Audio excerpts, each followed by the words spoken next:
There is a moment just before a ship runs aground, when everything is still. The water does not warn you. The rocks do not announce themselves. The stars above are exactly where they always are, cold, indifferent, impossibly beautiful.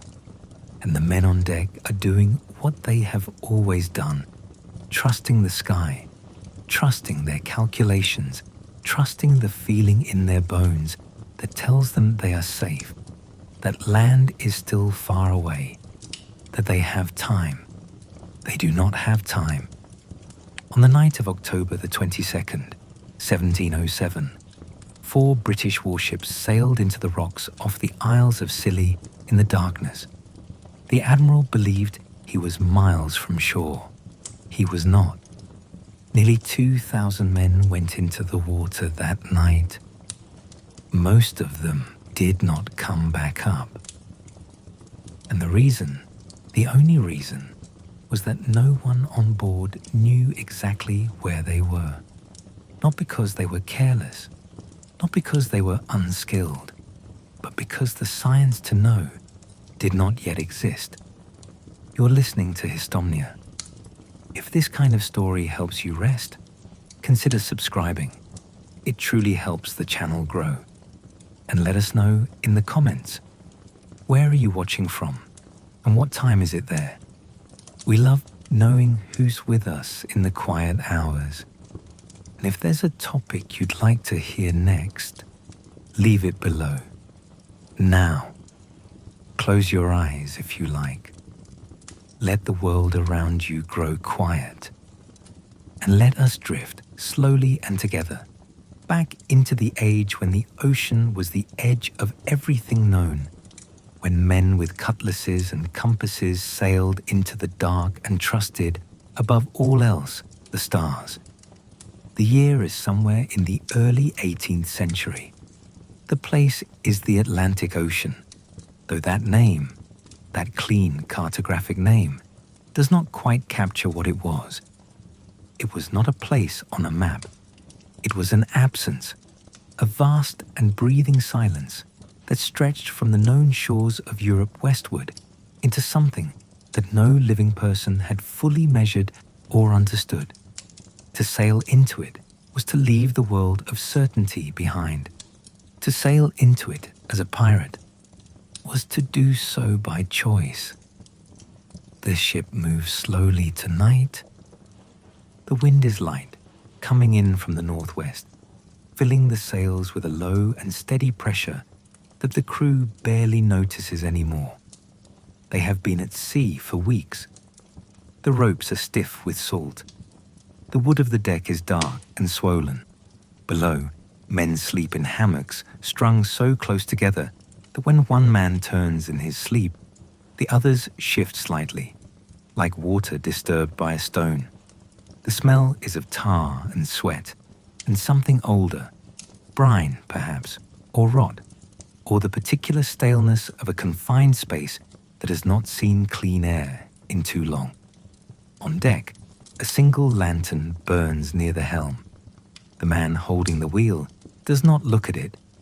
He looks up. He has been looking up for most of his life, at least the part of it spent on the water, which is most of it. The stars are the only map he truly trusts, and tonight they are clear and generous, scattered across the black in patterns he knows as well as the lines of his own hand. He finds the North Star first. He always does. It is the fixed point, the one thing in the sky that does not move, and he uses it the way a man in a dark room uses a candle, not to illuminate everything, but to orient himself, to know which way is which, to feel, however briefly, that he knows where he stands. And in a sense, he does know. He knows his latitude, his position north or south of the equator, with a reasonable degree of confidence. He has measured the angle of the North Star above the horizon night after night, and the numbers have given him a line a horizontal band across the face of the globe, a rough answer to the question of how far north he is. But there is another question. There is always another question. How far east? How far west? And to that question, the stars give no answer. The stars have never given an answer. The sky, for all its generosity, for all the centuries that sailors have stared into it and begged it for guidance, has always kept this one secret. The east-west position, the longitude, is a mystery that the ocean guards with a patience and indifference that is almost cruel. The helmsman does not dwell on this. He cannot afford to. He makes his best guess, as all men on all ships in this era make their best guess, and he holds the wheel steady, and the ship moves on through the dark, and the stars wheel slowly overhead, and the ocean offers no clues. This is the world we are entering tonight, a world without GPS, without radio, without satellites, without any of the invisible threads that now connect every moving object on Earth to a network of precise and tireless calculation, a world in which the ocean was genuinely, profoundly unknown. Not in the way that we sometimes say a thing is unknown, meaning unfamiliar or mysterious, but in the literal, navigational sense. Unknown, unmeasured, uncharted in the ways that mattered most. And into this world sailed the pirates. They were not the pirates of story and film, not entirely. They were not simply villains in tricorn hats, though some of them wore tricorn hats, and some of them were certainly villains. They were men, and occasionally women, who had made a particular calculation about the world, who had looked at the life available to them on land and found it insufficient, who had turned to the sea not as a romantic gesture, but as a practical one. The sea offered freedom, or something close enough to freedom that the difference did not matter. It offered the possibility of wealth, sudden and enormous, of the kind that no honest work in the 18th century could provide. It offered, perhaps most of all, escape from poverty, from naval impressment, from the grinding sameness of a life already decided for you before you were old enough to decide anything yourself. And so they sailed into the unknown with instruments that were barely adequate, with knowledge that was hard-won and imperfectly shared, with a relationship to the sky and the sea and the wind that was part science, part instinct, and part something else, something older and harder to name, a kind of attunement that came only from years of living on the water, of learning its moods and its silences, of understanding in the body rather than the mind what the ocean was about to do. Tonight, we are going to follow them. We are going to learn how they navigated, what tools they carried, what they understood and what they did not, what the sky told them and what it withheld. We are going to drift with them through fog and storm and the long, still nights of the open Atlantic. We are going to sit with them at the helm, under the stars, in the dark, and somewhere in that darkness, we are going to find the question that haunted every sailor of this era, the question that killed thousands before anyone found the answer. Where exactly are we? Let that question settle. Let it breathe. There is no urgency here.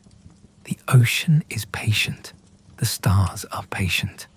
And tonight, so are we. The Golden Age of Piracy did not begin with a declaration or a battle. It began, as most things begin, quietly, with a series of small decisions made by desperate men in difficult circumstances, decisions that accumulated over decades until they became something that historians would later give a name to and study in books. The period runs, roughly, from the 1650s to the 1730s. These are the dates that scholars tend to agree on, though the edges are soft, as the edges of historical periods always are. It was an era shaped by enormous forces, the expansion of European empires into the Americas and the Caribbean, the explosion of transatlantic trade, the almost incomprehensible amounts of silver and gold and sugar and spice moving across the ocean in the holds of merchant ships, and the corresponding rise of naval power as empires tried to protect what they were extracting from the lands they had claimed. Into this system, pirates inserted themselves like a wedge. They were, in the most practical sense, parasites on global trade. They preyed on the merchant vessels that connected the colonies to Europe, intercepting shipments of goods whose value was staggering by the standards of the time. A single prize, a well-loaded merchant ship taken cleanly without a prolonged fight, could make a crew wealthy beyond anything they had imagined in their previous lives. And so, they hunted, moving through the Caribbean and along the American coast, and across the Atlantic and into the Indian Ocean, following the trade routes the way wolves follow the paths of deer. But to do any of this, they needed to navigate. They needed to know where the trade routes were, where the merchant ships would be, where the naval patrols were not. They needed to move through the ocean with purpose to find the places they were looking for and avoid the places they were not. And this, in the early 18th century, was a problem of extraordinary complexity. The ocean is large. This seems obvious, but it is worth sitting with for a moment. The Atlantic Ocean covers approximately 106 million square kilometers. In the 18th century, crossing it took weeks, sometimes months, depending on the winds and the currents and the condition of the ship. There were no landmarks. There were no signs. There was only water in every direction and sky above, and the slow, exhausting business of moving through both. A pirate captain who did not know how to navigate was a dead pirate captain. Not immediately, perhaps, but eventually, run aground on an uncharted reef, becalmed in the wrong stretch of ocean, unable to find the island where he had planned to take on fresh water, sailing in circles while his crew grew sick and angry and mutinous. Navigation was not a supplementary skill in this world. It was survival. And so pirates learned. They learned from the merchant sailors they had once been, many of them.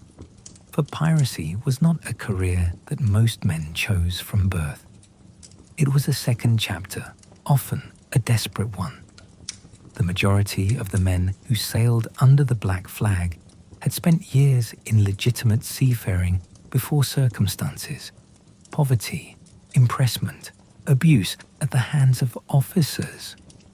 The simple mathematics of a life with no other options pushed them across the line into the other kind. They brought with them whatever nautical knowledge they had accumulated in their previous lives, and they added to it, and they shared it, and in some cases, they were extraordinarily skilled navigators who could move through the ocean with a precision that surprised even their enemies. the most famous pirates of the Golden Age, men like Blackbeard, Bartholomew Roberts, Henry Every, Calico Jack, operated across vast stretches of ocean with a mobility that depended entirely on their ability to navigate. Bartholomew Roberts, known as Black Bart, is believed to have captured more than 400 ships during his career, ranging from the Caribbean to the coast of West Africa. This was not luck. This was navigation. This was the ability to know, within reasonable limits, where you were and where you needed to be, and to move between those 2 points with enough speed and precision to outmaneuver both your targets and your pursuers. And yet, and this is the thing that becomes clearer the longer you spend with this history, they were doing all of this in a state of fundamental uncertainty. They knew some things. They did not know others. And the things they did not know were not minor gaps in their knowledge. They were enormous structural absences, gaps in the science of navigation that no amount of skill or experience could entirely bridge. To understand what those gaps were, we need to understand something about the ocean itself, and about the sky above it, and about the particular relationship between the two that made navigation in this era both possible and terrifying. The Earth is a sphere. This was not news to 18th century sailors. The Greeks had figured this out more than 2,000 years earlier, and by the age of piracy, the spherical shape of the Earth was simply an accepted fact of navigational life. What the spherical Earth means, practically, is that position on its surface can be described using 2 coordinates. The first is latitude, how far north or south of the equator you are. The second is longitude, how far east or west of some agreed reference point you are.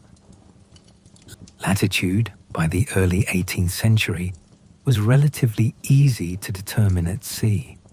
The sky provided a reliable method. In the northern hemisphere, the North Star, Polaris, sits almost directly above the North Pole, and its angle above the horizon corresponds precisely to the observer's latitude. A sailor at the equator sees the North Star on the horizon. A sailor at the North Pole sees it directly overhead. A sailor somewhere in between can measure the angle, do some arithmetic, and know his latitude. This was imperfect, of course. The measurements required instruments, and the instruments of the early 18th century were imprecise by modern standards. Clouds could obscure the star. The motion of the ship made measurement difficult.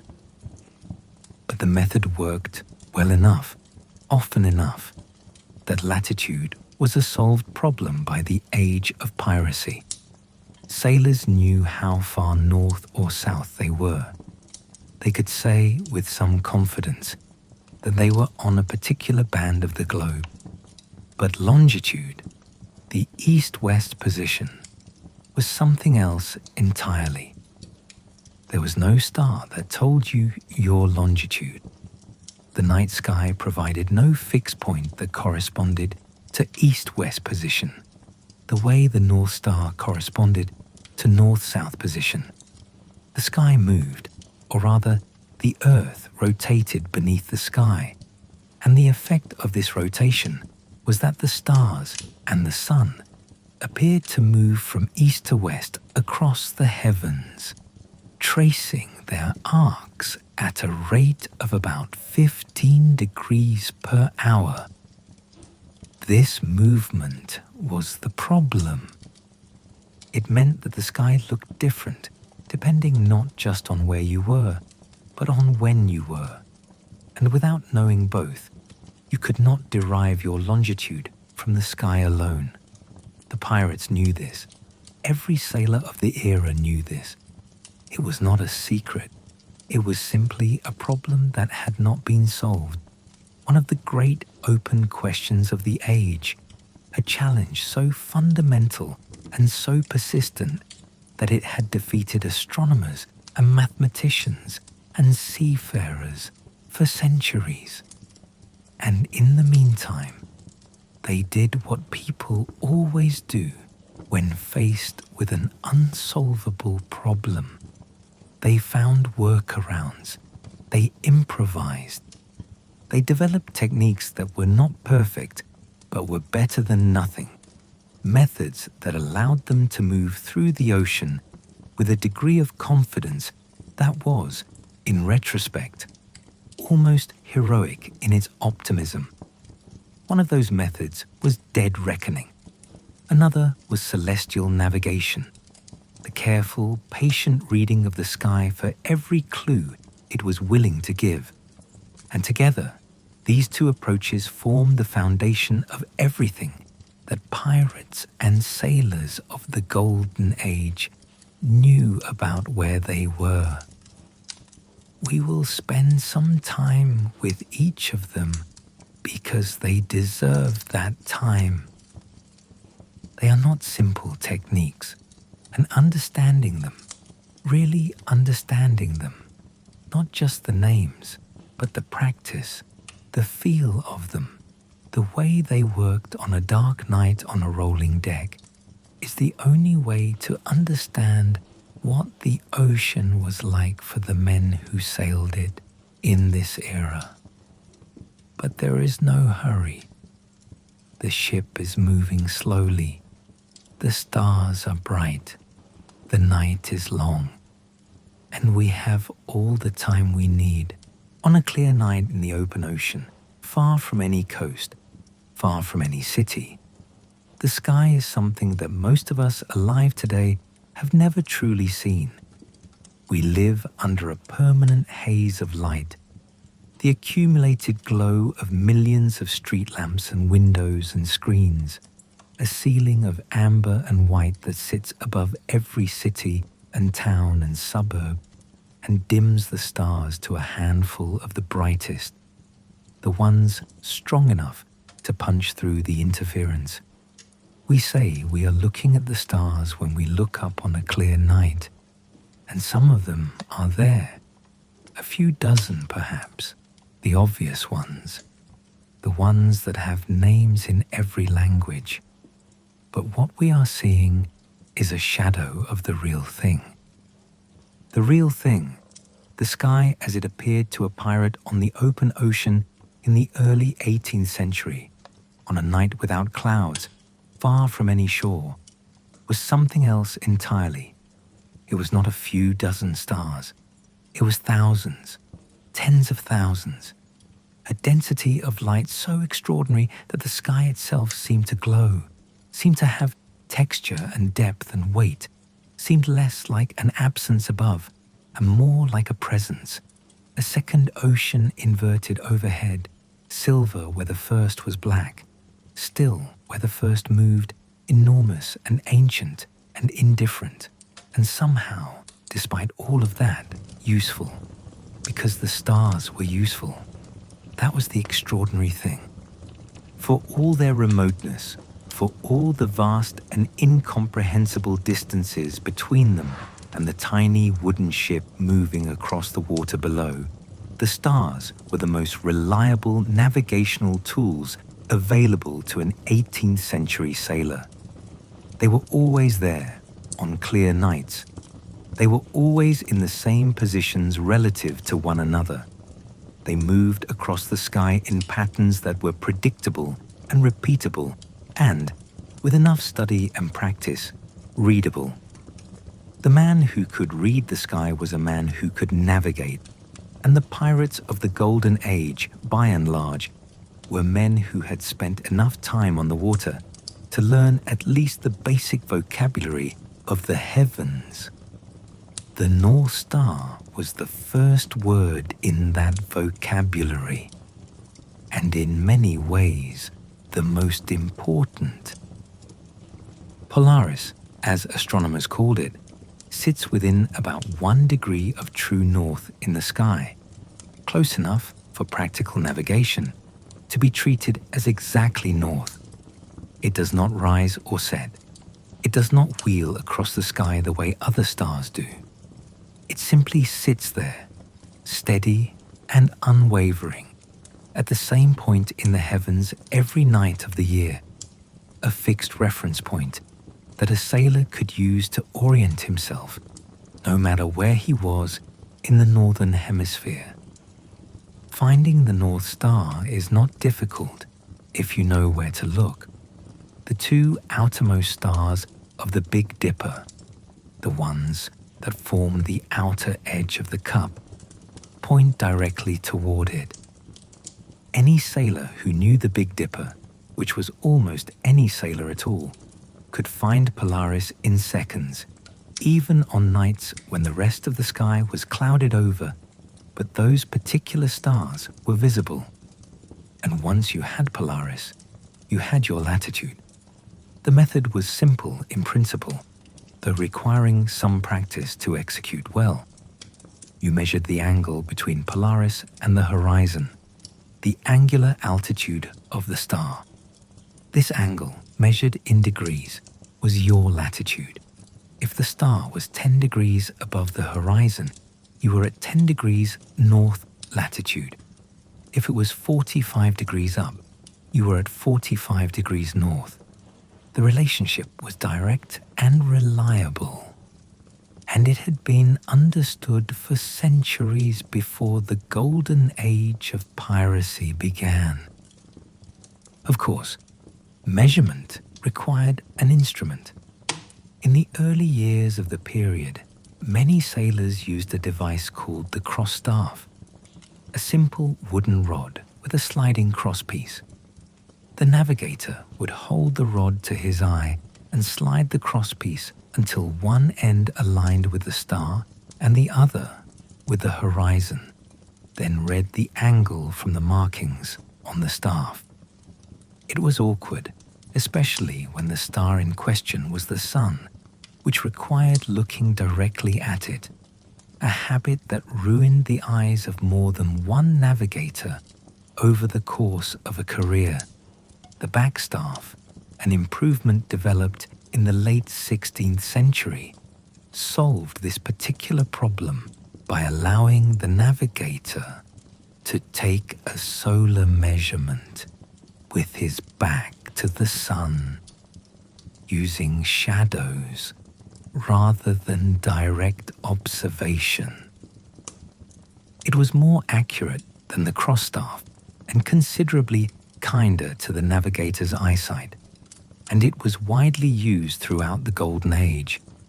Later came the octant and then the sextant, both of them refinements on the same basic principle, using mirrors to align celestial objects with the horizon and providing increasingly precise angular measurements. The sextant, which appeared in the mid-18th century, is the instrument that most people picture when they think of celestial navigation, with its gleaming brass arc and its elegant system of mirrors.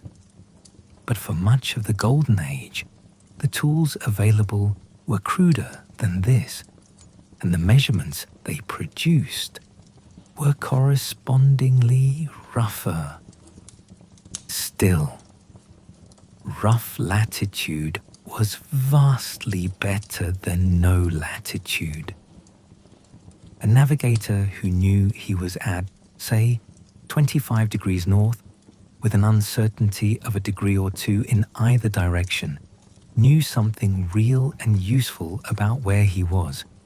He could look at a chart, even the imperfect charts of the early 18th century, and identify a band of ocean in which he was almost certainly located.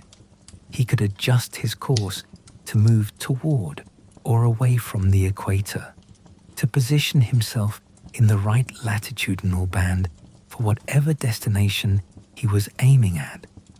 This was the technique that sailors called running down the latitude. You sailed north or south until you reached the latitude of your destination, and then you turned east or west and followed that latitude until you arrived. It sounds almost absurdly simple, and in a sense it was, but it worked after a fashion. It was how Columbus reached the Caribbean, following the latitude of the Canary Islands west. It was how countless merchant ships crossed the Atlantic and the Indian Ocean and the Pacific in the centuries before the longitude problem was solved. But it required knowing your destination's latitude in advance, which meant good charts, which were not always available. And it required the ability to follow a latitude precisely, which required constant measurement, which required clear skies. And it did nothing at all, to tell you your east-west position, which was the other half of the navigational problem, and the half that remained stubbornly, dangerously unsolved. Beyond Polaris, the sky offered other clues. The Southern Cross, visible only from the southern hemisphere, served a similar orienting function for sailors who ventured below the equator, providing a rough indication of south in the absence of a southern pole star. The planets moved against the background of fixed stars in patterns that an experienced navigator could use for rough timekeeping and position checking. The moon, with its predictable phases and its position relative to certain stars, offered possibilities that astronomers were beginning to explore in this period, though the method, called the lunar distance method, was complicated enough that it was not widely used until later in the 18th century. And the sun. The sun was perhaps the most important celestial body of all for practical daytime navigation.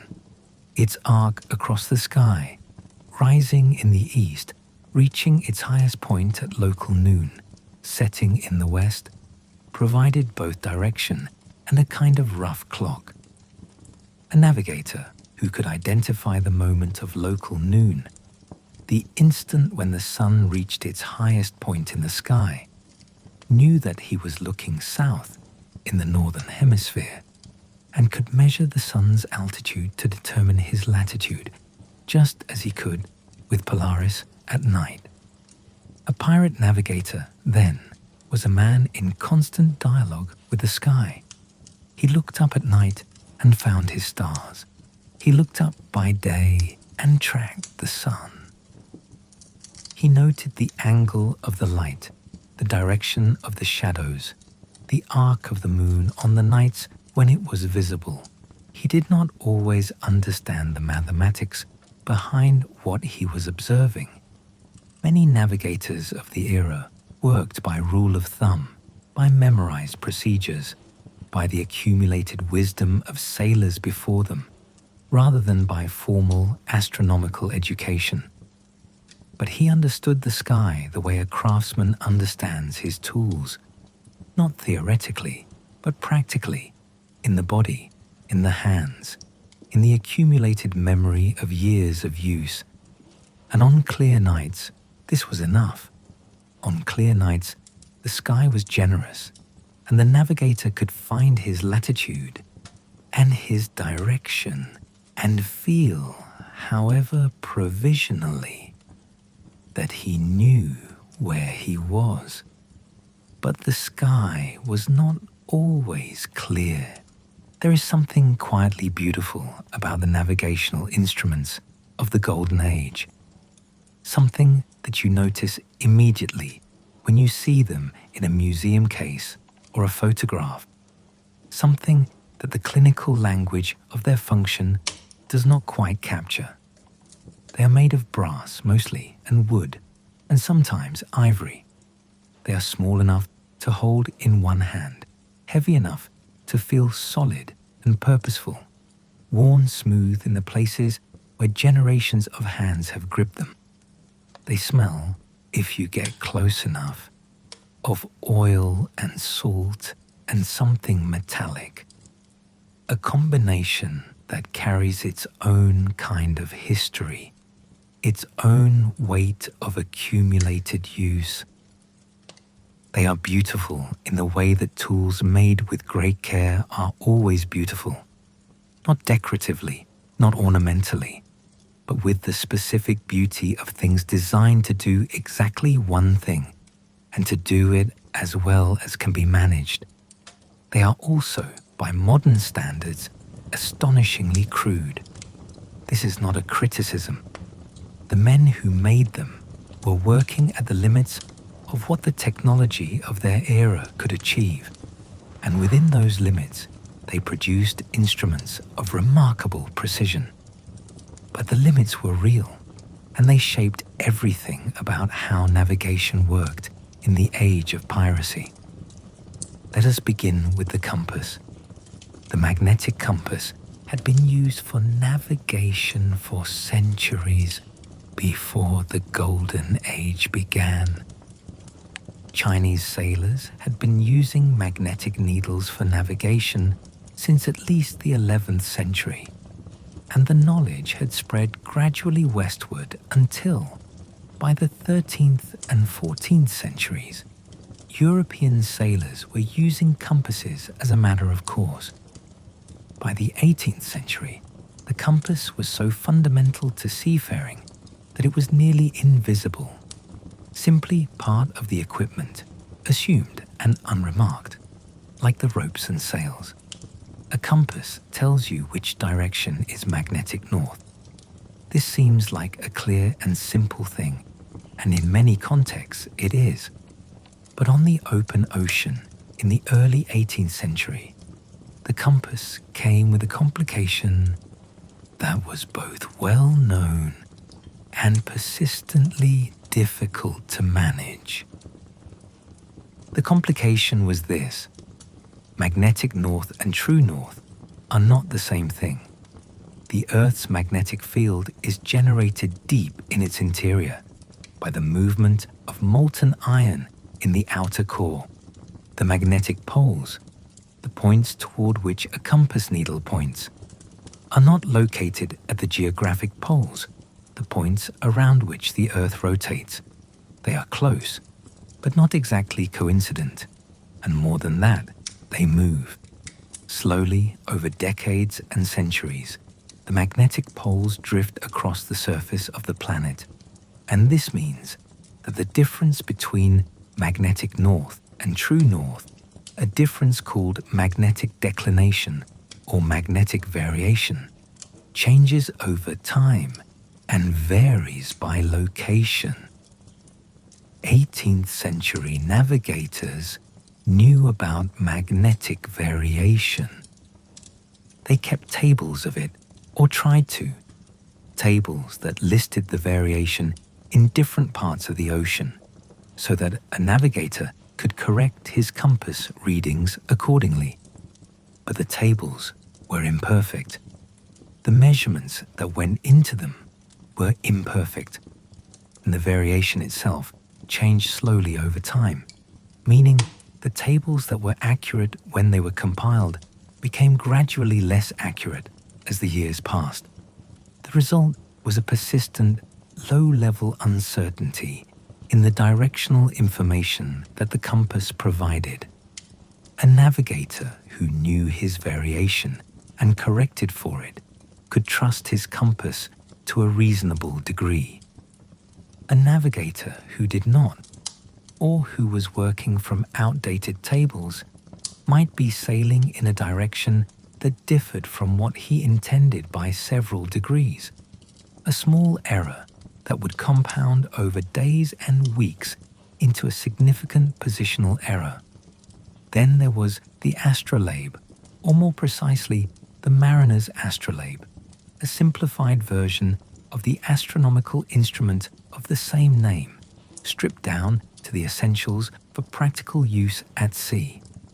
It was a heavy brass disc, typically 8 to 12 inches in diameter, with a rotating arm called an alidade attached at the center. The navigator would hold the disc by a ring at the top, allowing it to hang vertically, and then rotate the alidade until it pointed at the sun or star being measured. Graduated markings around the rim of the disc allowed the angle to be read. The mariner's astrolabe was a remarkably practical instrument, heavy enough that the wind had relatively little effect on its hanging position, simple enough to use without extensive training, accurate enough to give latitude measurements within a degree or so under good conditions. But it had weaknesses.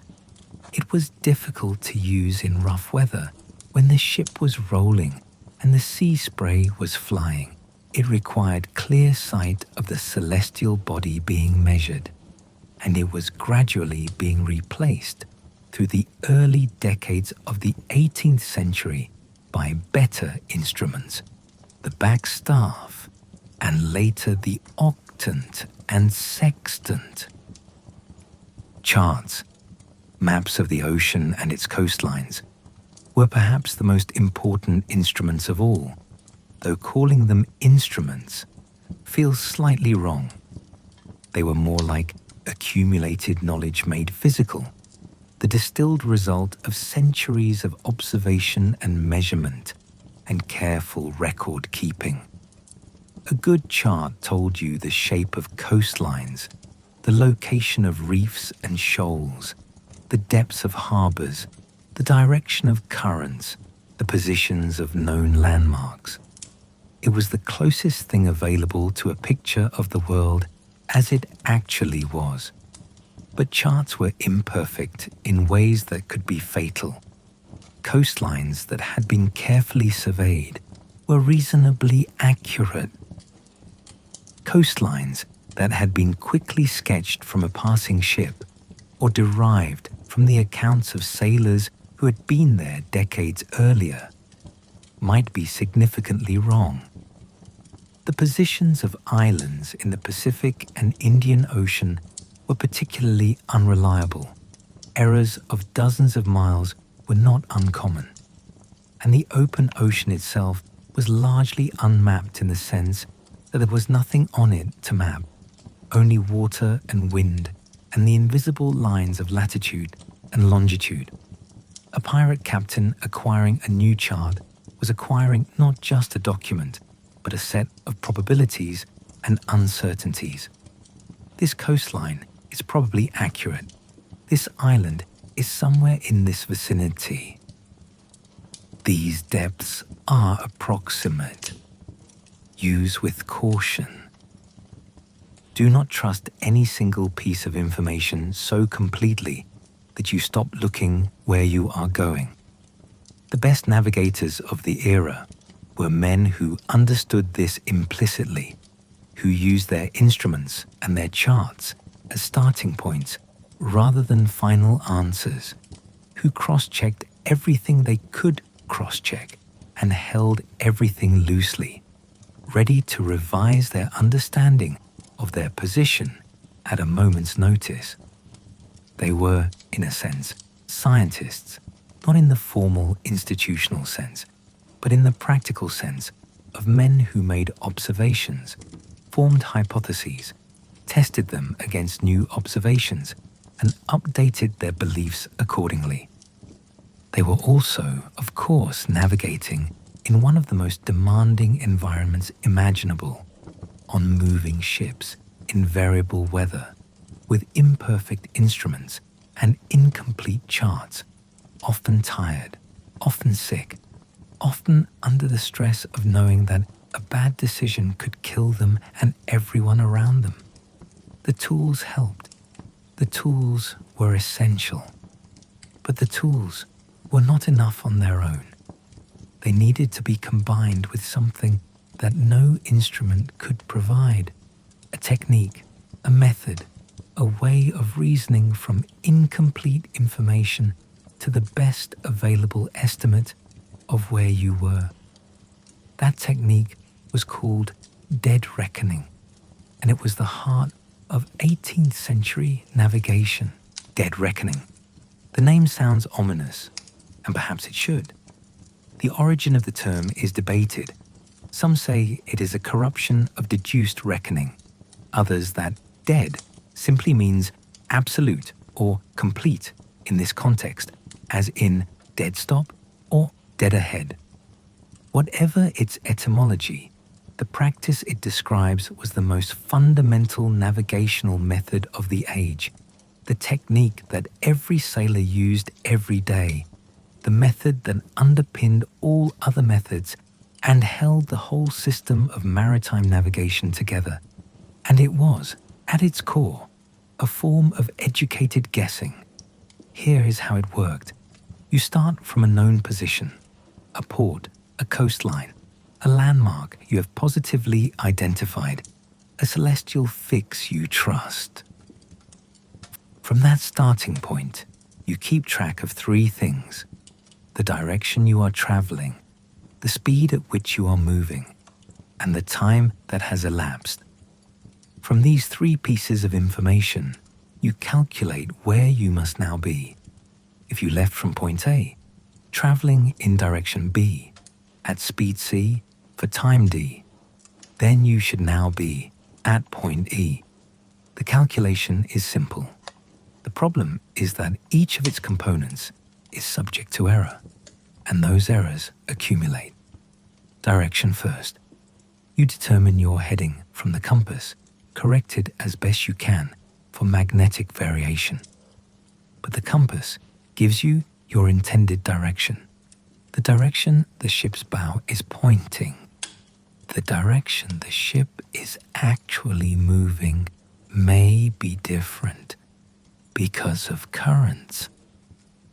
Ocean currents are rivers within the sea, bodies of moving water that can carry a ship significantly off course, even when it is sailing in exactly the intended direction. The Gulf Stream, for example, the great warm current that flows northward along the American coast and then curves eastward across the North Atlantic, moves at speeds of up to 2.5 miles per hour.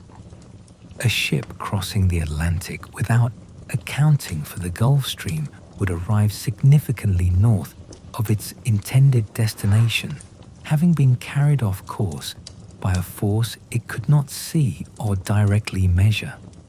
Speed was measured by an instrument called the log line. This was, in its simplest form, a piece of wood attached to a long rope with knots tied in it at regular intervals. The wood, the chip log, was thrown overboard at the stern of the ship, where it would float stationary in the water while the ship moved forward. As the rope paid out, a sailor counted the number of knots that passed through his hand in a fixed period of time, typically 28 seconds, measured with a sandglass.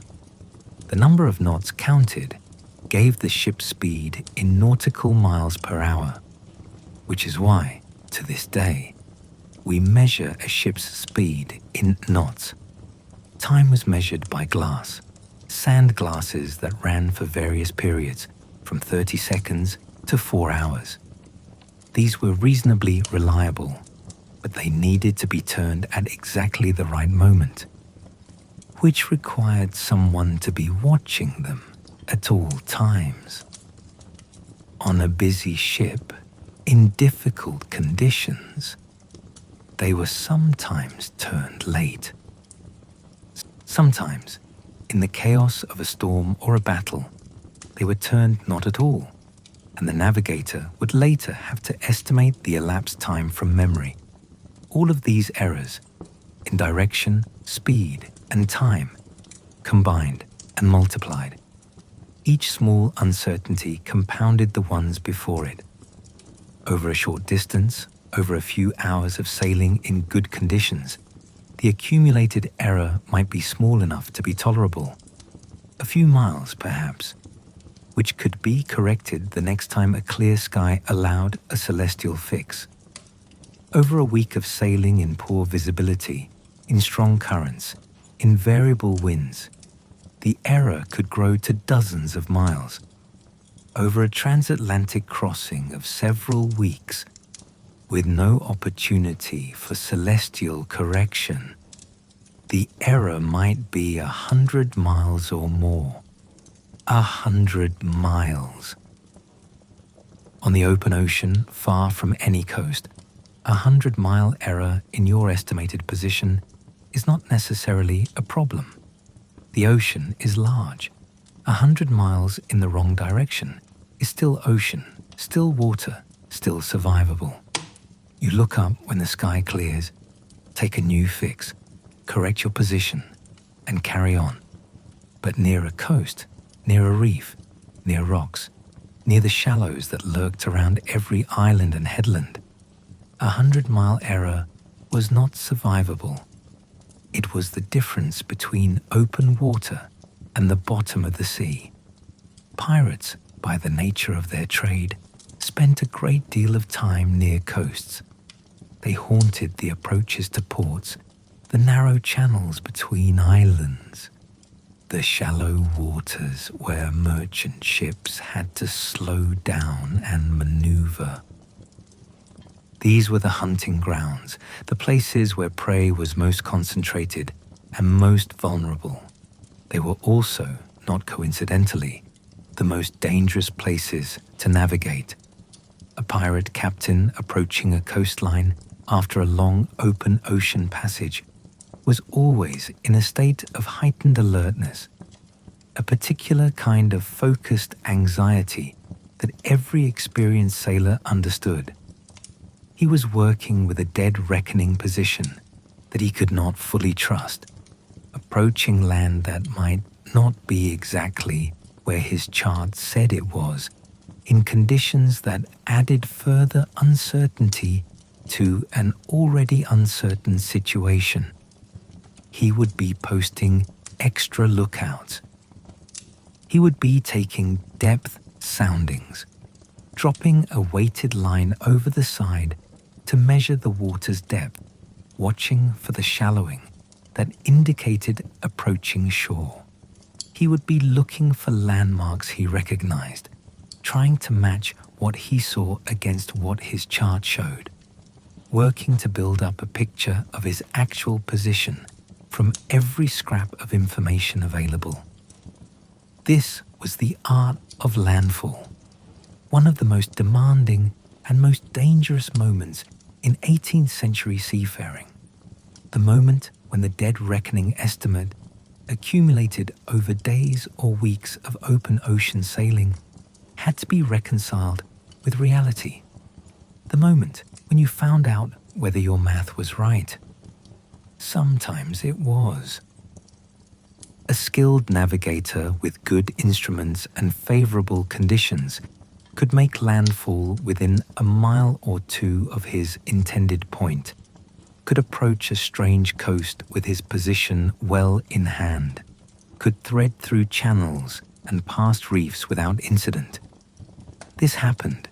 It was not rare.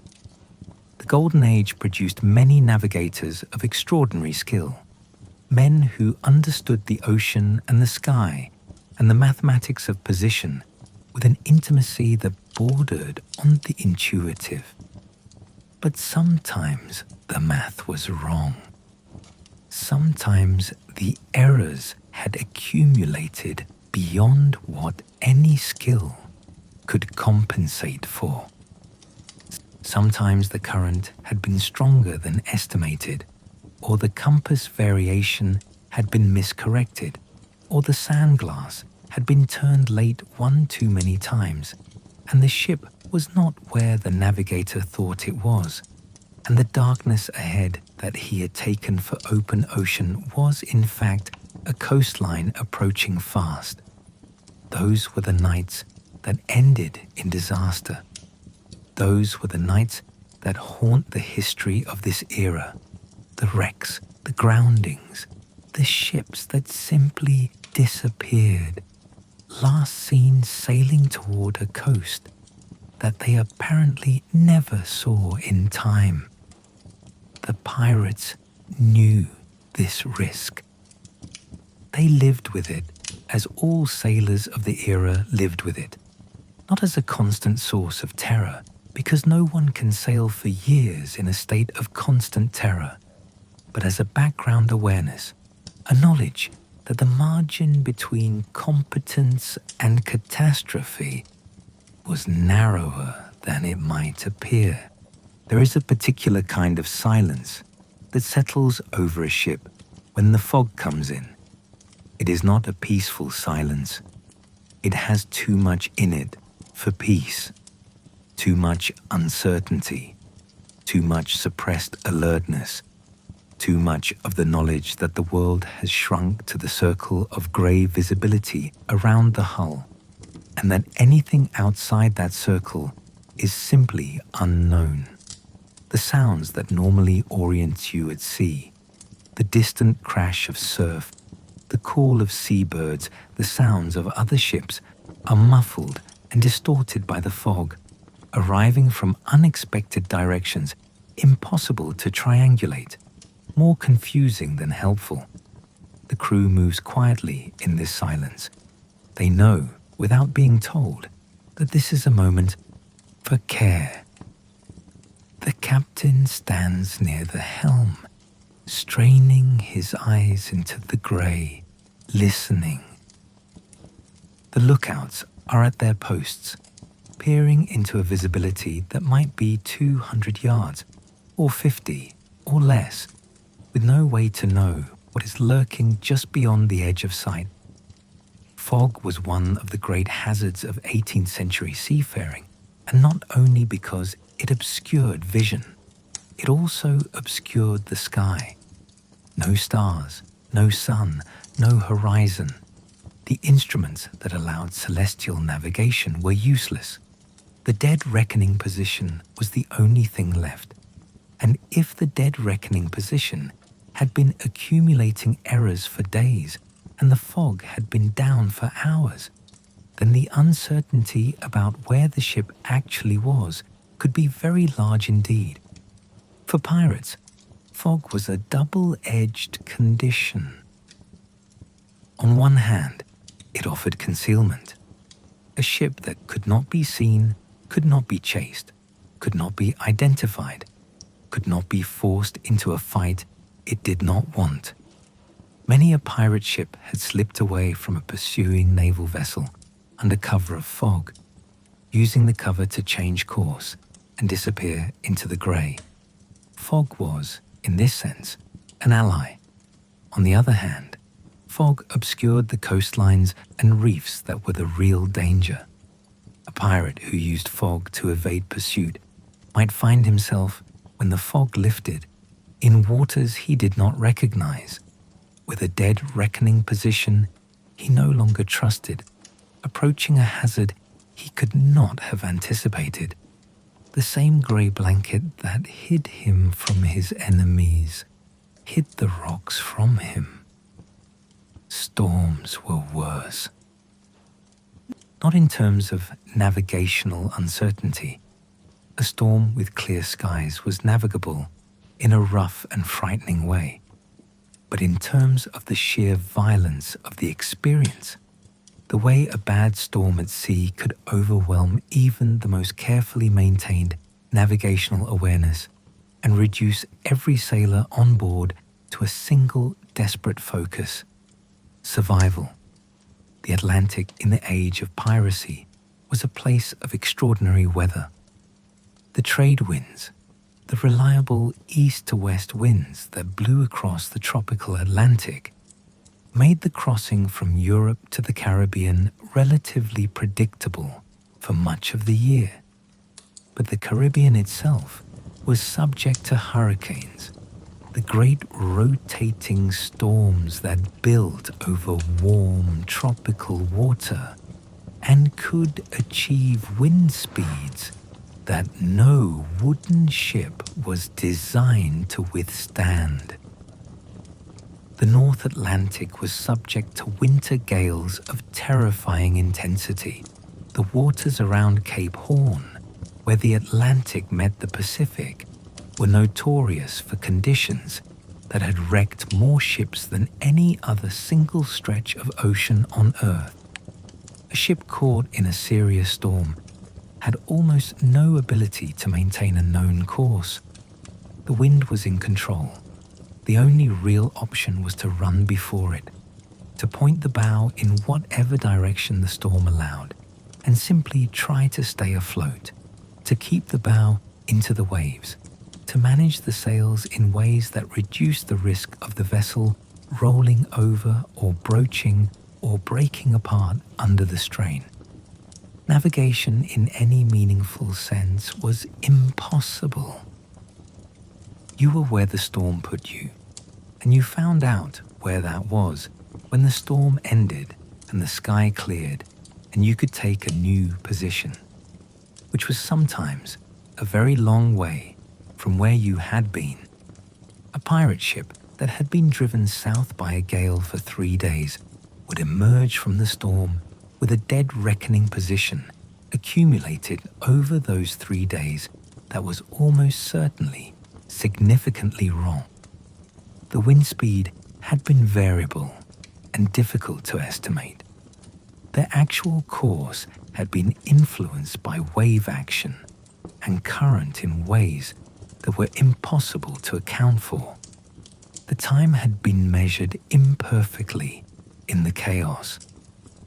The navigator would look at his position estimate and know with a certainty that came from experience that the number was not right, but not know in which direction it was wrong or by how much.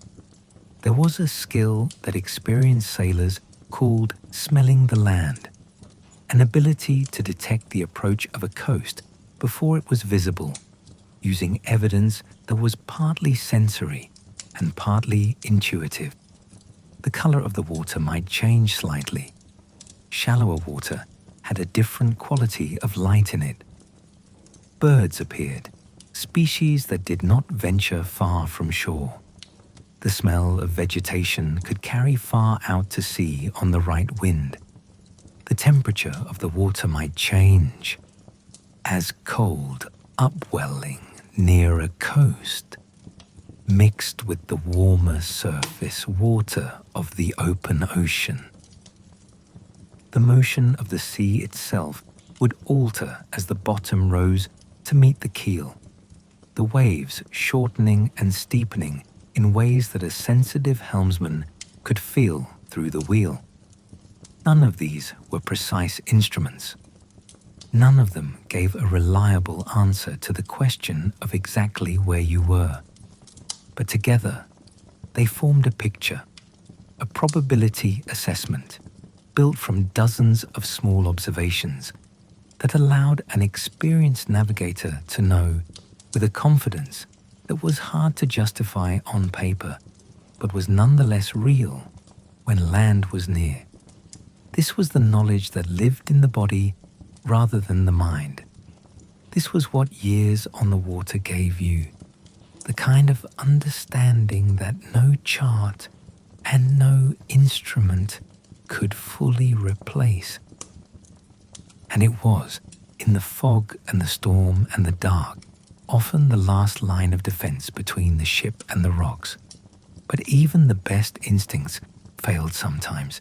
Even the most experienced navigator was fallible. And in this era, when the tools were imperfect and the knowledge was incomplete and the ocean was still, in many important ways, genuinely unknown, failure meant disaster. The sea keeps its dead quietly. There are no graves in the ocean, no markers, no monuments to the ships that went down and the men who went with them. The water closes over the wreck and the current moves the sand. And within years or decades or centuries, the evidence of what happened there is buried under fathoms of sediment and silence. We know about the disasters of the age of piracy only because of the records that survived on land, the accounts of the few who made it back, the inquiries held afterward, the letters written by the families of men who never came home. The records that survive are enough to make clear that the sea was extraordinarily, relentlessly dangerous in this era. Shipwrecks were not rare. They were not unusual. They were a regular feature of maritime life, expected and accepted in the way that we accept the dangers of other professions today, with a certain fatalism, a certain pragmatism, a knowledge that the danger was real, but that living in fear of it would make the work impossible. The greatest navigational disaster of the age occurred not to pirates, but to the Royal Navy, which perhaps makes its lessons more poignant, since the Navy had access to the best navigational knowledge and the best instruments of the era. On the night of October 22nd, 1707, a fleet of 21 British warships was returning home from Gibraltar under the command of Admiral Sir Cloudesley Shovel. The fleet had been at sea for some time, and the navigators were uncertain of their position. They believed, based on their dead reckoning calculations, that they were safely west of the Isles of Scilly, a group of small islands off the southwestern tip of England that were notorious among sailors for their hidden rocks and treacherous currents. They were not west of the Scilly Isles. They were among them. In the darkness and the rough weather, the fleet sailed into the rocks. 4 ships struck within minutes of each other. HMS Association, the flagship, sank in under 4 minutes, taking nearly 800 men with her. HMS Eagle and HMS Romney went down almost simultaneously. HMS Firebrand struck the rocks and was badly damaged, eventually sinking with the loss of most of her crew. In total, somewhere between 1,400 and 2,000 men died that night. The accounts vary, and the sea gave up few of its bodies. Admiral Shovel himself was initially swept ashore alive, but the stories of what happened next vary. Some accounts say he died on the beach. Others say he was helped to safety and died later of his injuries.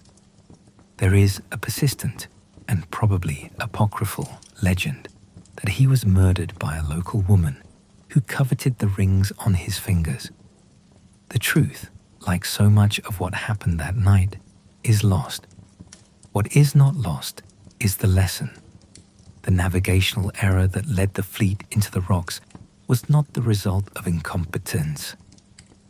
The navigators of a Royal Navy fleet were among the most skilled and most experienced mariners in the world. The instruments they were using were the best available. The charts were the most accurate that existed, and still they were wrong. Wrong by enough miles that the entire fleet sailed into destruction without warning. The error was in the longitude. They knew, more or less, their latitude. What they did not know was their east-west position, and the error in that position was large enough to put them among rocks rather than in open water.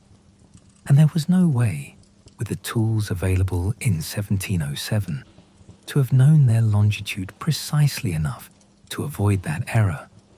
For pirates, the disasters tended to be smaller in scale, but no less complete. A pirate ship ran aground on a reef in the Bahamas. All hands lost, the wreck quickly stripped by local salvagers, and the story absorbed into the general background noise of maritime death.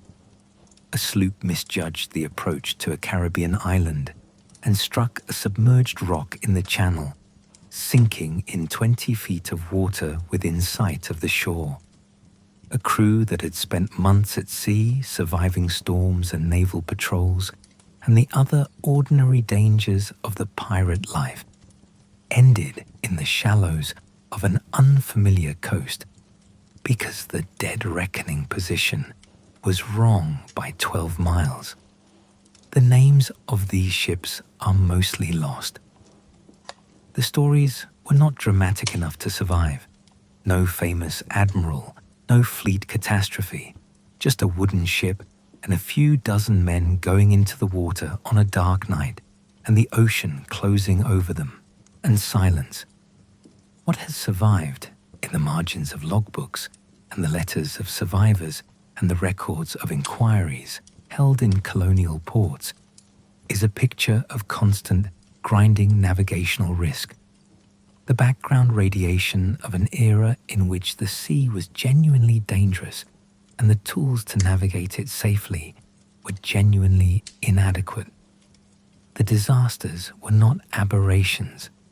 They were the inevitable result of asking human beings to find their way across an ocean with instruments and methods that were not quite good enough for the task. The pirates understood this. They lived with it. They accepted it as part of the price of the life they had chosen. But they also, in their practical way, tried to minimize it, not by refusing to sail in dangerous conditions, which would have made piracy impossible, but by accumulating and sharing knowledge about the hazards they knew, by being cautious where caution was possible, by developing the kind of collective maritime intelligence that allowed a community of outlaws to function surprisingly effectively in one of the most demanding environments on Earth. They passed information between ships, the location of a particularly dangerous reef, the strength of a current near a particular island, the way a certain coastline looked from the water in different light conditions.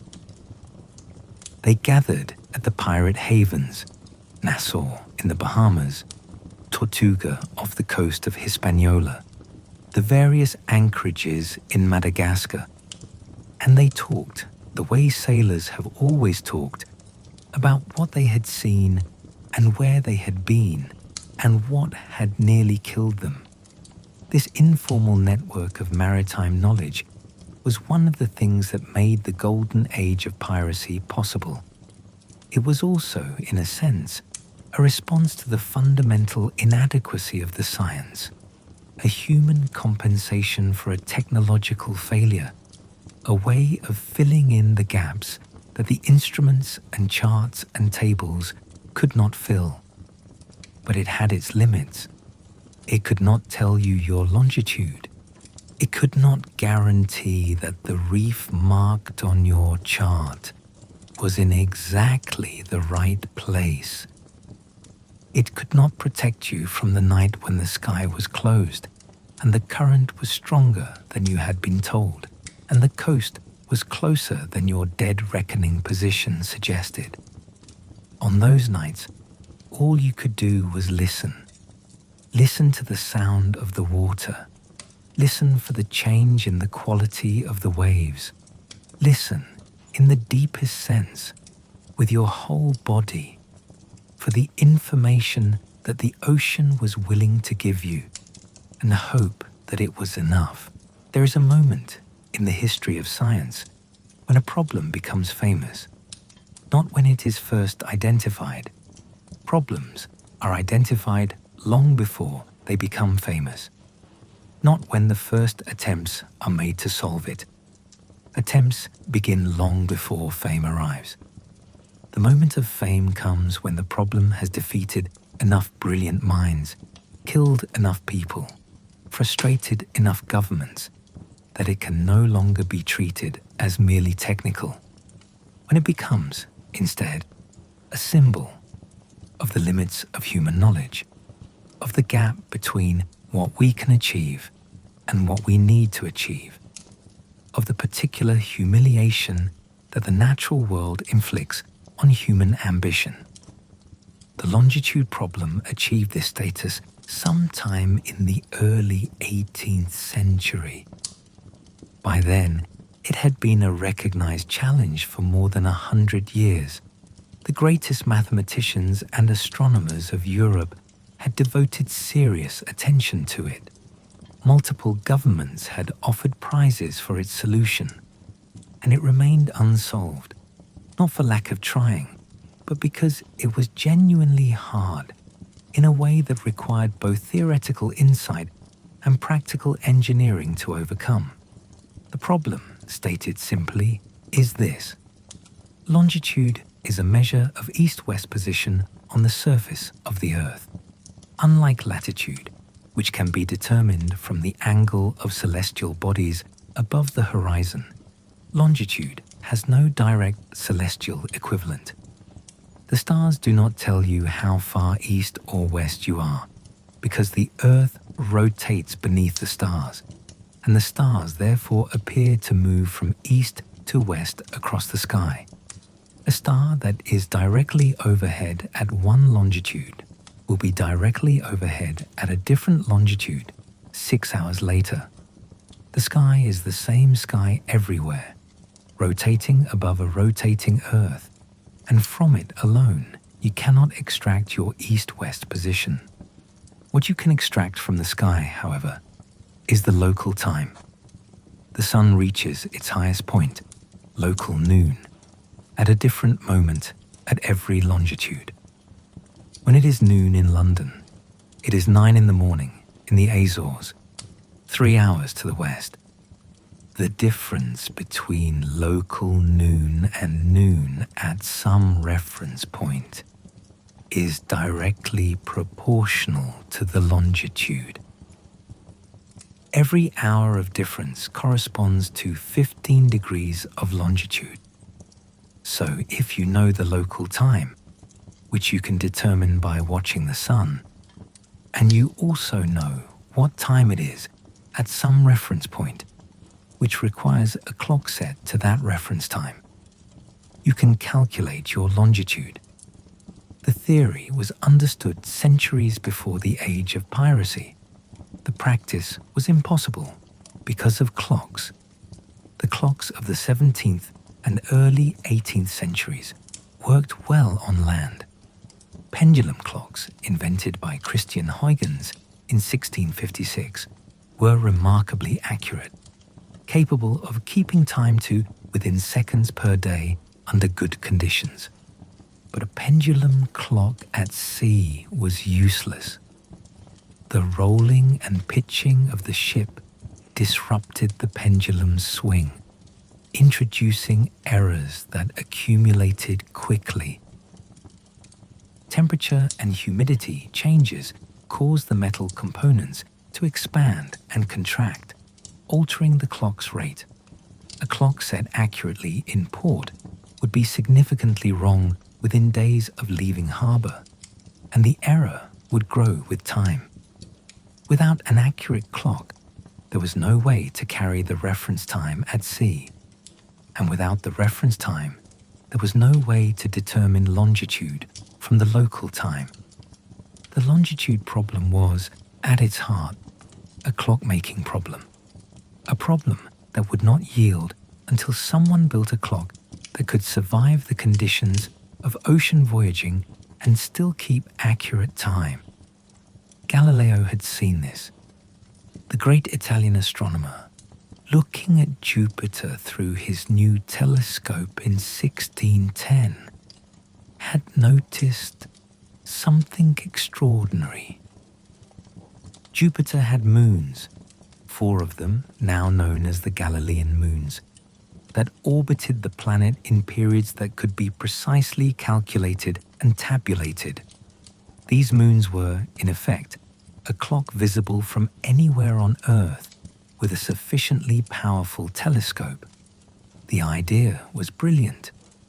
Galileo spent years trying to make it practical, approaching Spain and then the Netherlands with proposals for using his Jupiter moon tables to solve the longitude problem. The approach failed, not because the theory was wrong, but because the practice was impossible. Tracking Jupiter's moons required a stable telescope, and there was no such thing as a stable telescope on a moving ship. And so, the problem persisted.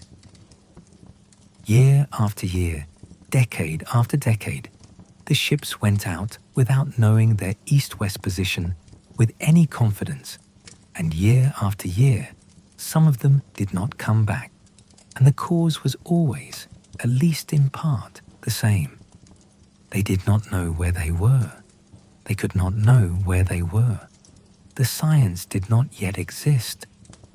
The disaster of 1707, the loss of 4 ships and nearly 2,000 men at the Scilly Isles, was the shock that finally forced a formal response. In 1714, the British Parliament passed the Longitude Act, establishing a Board of Longitude and offering prizes of up to £20,000, equivalent to several million in today's money, to anyone who could solve the longitude problem at sea to a specified degree of accuracy. £20,000. It was an enormous sum, enough to make a man wealthy for life, enough to attract the attention of every inventor and mathematician and clockmaker in Britain and beyond. The prize hung in the air for decades, an incentive and a challenge and a symbol, drawing in proposals from the serious and the eccentric and the frankly delusional, from astronomers and mathematicians and craftsmen and visionaries who believed that they, at last, had found the answer. Most of them had not. One of them had. John Harrison was not what the scientific establishment expected the solution to look like. He was not an astronomer. He was not a mathematician. He had not attended a university, had not published papers in learned journals, had not moved in the circles of the Royal Society or corresponded with the great scientific minds of his day. He was a carpenter's son from Lincolnshire who had taught himself clockmaking by taking apart mechanisms and studying how they worked, who had learned his trade through practice rather than theory, through the slow accumulation of skill in his hands and his eyes and his intuitive understanding of how metal moved and wore and changed with temperature and time. He was, in other words, a craftsman. And the problem he was going to solve was, at its heart, a craftsman's problem. Harrison began working on his marine timekeeper, the device that would eventually be called the marine chronometer, in the 1720s. He was young then, in his 30s, a man who had already shown unusual talent in his work on land-based clocks, who had built wooden clocks of remarkable accuracy for a man with no formal training, who had already begun to think about the specific challenges of clockmaking for a marine environment. The challenge was formidable. A clock on a ship had to withstand constant motion, rolling, pitching, heaving, the sudden sharp jolts of heavy seas. It had to operate accurately across a wide range of temperatures, from the cold of northern latitudes to the heat of the tropics, with all the thermal expansion and contraction that implied. It had to run for weeks and months without adjustment, without the possibility of calibration against an external reference. And it had to be accurate enough that after all of this, it still told the time to within a few seconds per day. Harrison's first marine timekeeper known as H1, was completed in 1735.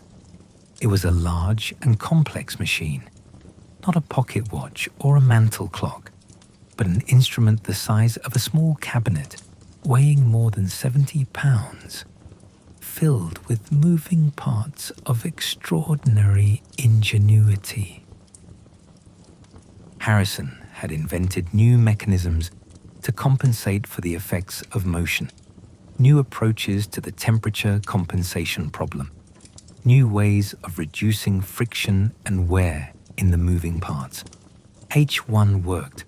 It performed well on sea trials in 1736, keeping time significantly better than any previous marine clock. But Harrison was not satisfied. He continued working, refining, improving. H2 was an improvement on H1. H3 incorporated further innovations, including a bimetallic strip for temperature compensation and a new type of escapement. Harrison spent nearly 2 decades on H3 before concluding that it was still not quite right, that there was a better approach, that the solution he was looking for was not going to come from scaling up his previous designs, but from rethinking the problem from a different angle. The result was H4. H4 was nothing like what anyone expected. While the first 3 timekeepers had been large, complex, cabinet-sized machines, H4 was small, about 5 inches in diameter, looking more like an unusually beautiful pocket watch than a scientific instrument of world historical significance. It used a high-frequency oscillator that was less affected by motion than the slower beating mechanisms of the earlier timekeepers. It incorporated Harrison's decades of accumulated innovations in temperature compensation and friction reduction into a package of startling elegance and simplicity. In 1761, H4 was put to sea trials. The ship sailed from Portsmouth to Jamaica and back, a voyage of months across thousands of miles of open ocean. When the ship returned and H4's accumulated error was calculated, it was found to have lost less than 2 minutes over the entire voyage, an error of less than a second per day, well within the accuracy required for the longitude prize. The problem that had defeated astronomers and mathematicians for centuries had been solved by a clockmaker from Lincolnshire. For the pirates and sailors of the Golden Age, the chronometer arrived too late to make a difference. Harrison's work was completed just as the age of piracy was ending, and it took decades more for the chronometer to become standard equipment on merchant and naval vessels. The men who had navigated by dead reckoning and starlight and instinct, who had sailed into the unknown with instruments of wood and brass and prayers they may or may not have believed in, those men were gone or old or left behind by a world that was changing faster than any of them could have anticipated. But the story of the chronometer is inseparable from the story of those men. Harrison's clock was built to solve their problem, the problem that had haunted every voyage since the first ships sailed out of sight of land. It was built because of the Scilly disaster and the disasters before it, and the awareness, finally formalized, finally funded, finally taken seriously by the governments of Europe, that the gap between what sailors needed and what the science provided was costing lives at a rate that could no longer be accepted. The pirates had navigated in that gap. They had made their lives in it, built their careers in it, taken their risks in it. And when the gap was closed, When the chronometer made the longitude problem solvable for anyone with a reasonably accurate clock, something changed in the nature of ocean voyaging. It became not safe. The sea never becomes safe, but measurably less dangerous. The particular terror of not knowing where you were in the east-west direction, of sailing toward a coast that might be 20 miles or 80 miles away and having no reliable means of knowing which, that terror was finally, after centuries, laid to rest. All things end. Even the ocean, in a sense, ends, not in the literal geography of its shores, but in the particular quality of its mystery, the way it can hold itself apart from human knowledge and refuse to be fully known. The ocean of the pirates was a mystery in that older, deeper sense. The ocean that came after them was something else, still enormous, still dangerous, still capable of killing in the indifferent way that natural forces kill, but no longer a place where a man could not know within a few miles where, on its surface, he stood. The Golden Age of Piracy ended, as most Golden Ages end, not with a single decisive event, but with a gradual accumulation of pressures that made the old way of life impossible. The navies of Europe became more aggressive in their pursuit of pirates, more organized, better funded, more willing to commit sustained resources to the project of clearing the sea lanes. The peace treaties that ended the major European wars of the early 18th century freed naval vessels for anti-piracy operations that had previously been impossible. The colonial governments that had sometimes tolerated or even quietly encouraged piracy grew less tolerant as legitimate trade became more valuable and the disruption of that trade more costly. One by one, the great pirates of the Golden Age were hunted down. Blackbeard was killed in a naval battle off the coast of North Carolina in 1718, his ship boarded by sailors from 2 Royal Navy sloops who fought him hand-to-hand on the deck until he died of his wounds. Bartholomew Roberts was shot by a naval cannon in 1722, his ship overtaken by HMS Swallow off the coast of West Africa. Calico Jack Rackham was captured and hanged in Jamaica in 1720. The Bahamas, which had been the heart of the Caribbean pirate world, were brought under firm British control by the new governor, Woodes Rogers, himself a former privateer, who hanged the pirates who refused his offer of pardon and welcomed those who accepted it. The men who accepted the pardon went back, mostly, to the legitimate seafaring life they had left. Some of them found it impossible, found the discipline intolerable after years of the relative freedom of the pirate life, found the pay insulting, found the hierarchy arbitrary, and the officers brutal in ways they had forgotten or had never experienced. Some of them went back to piracy and were eventually caught and hanged. Others settled somewhere, a colonial port, an island, a small plot of land bought with whatever remained of their accumulated plunder, and tried to build lives that looked ordinary from the outside.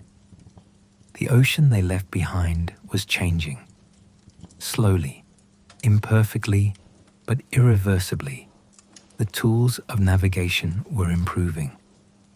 The charts were getting better as more coastlines were surveyed and more voyagers contributed their observations to the accumulated body of maritime knowledge. The instruments were getting better. The methods were getting better. And eventually, in the second half of the 18th century, the chronometer appeared, and the longitude problem was solved, and the ocean became, in that particular way, a smaller place.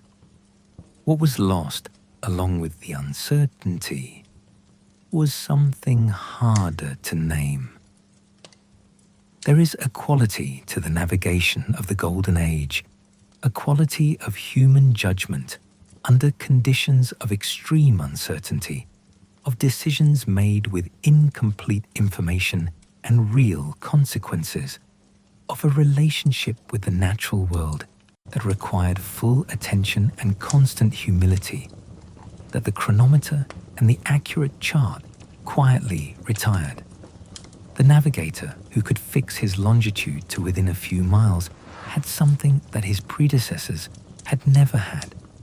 He also no longer needed what they had needed, the particular, embodied, intuitive knowledge of a man who has spent his life reading the sky and the water and the weight of the air for clues about where he is. The ocean did not mourn this change.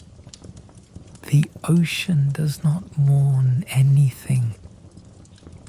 It continued, as it has always continued, its enormous and patient work of circulating water and weather around the globe, indifferent to the tiny wooden vessels that moved across its surface and the tiny human dramas that played out aboard them.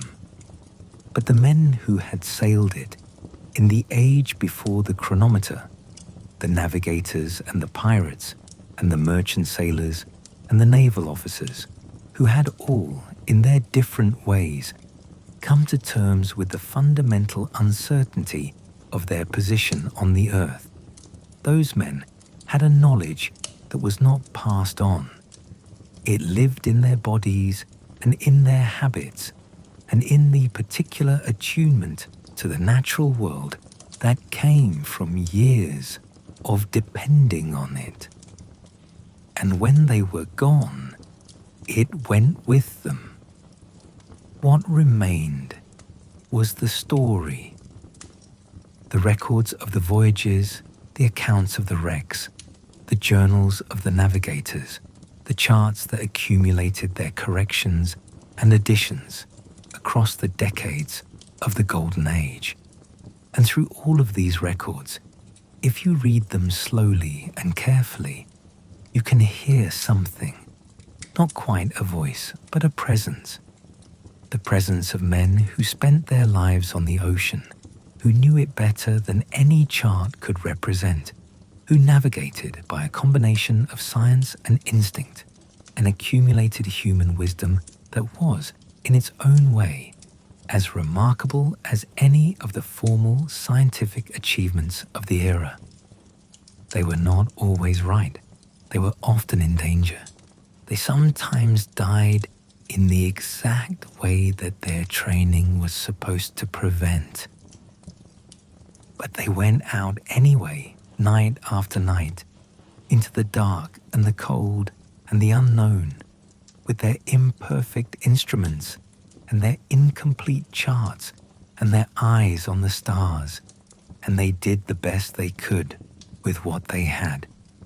There is something in that, I think, worth sitting with for a while. The willingness to go anyway. The willingness to sail into the dark with the knowledge that you might not know exactly where you are, that the charts might be wrong, that the current might be stronger than you estimated, that the stars might disappear behind clouds at the moment you need them most.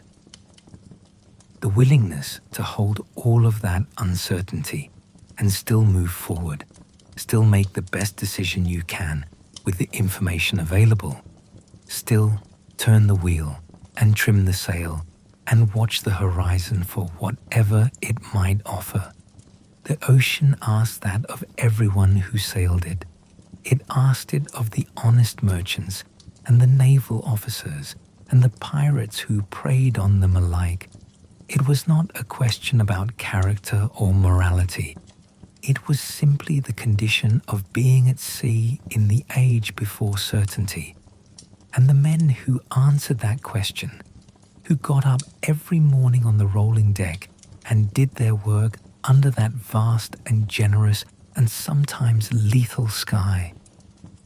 Those men were extraordinary, not in the way that history usually celebrates, not with conquests or discoveries or inventions, but in the quieter, more fundamental way of people who have found a way to live with what cannot be controlled, to navigate by what cannot be perfectly known, to find their place in a world that does not always tell them where they are. Let that settle now. Let the ship drift. Let the stars above you wheel slowly in their ancient courses. Let the sound of the water against the hull become the sound of your own breathing, slow and steady and patient. Thank you for listening to Histomnia. Let your breath slow. Let the vast dark ocean carry you gently into rest. If this story found you at the right moment, you are welcome to subscribe. Wishing you a peaceful night and quiet dreams.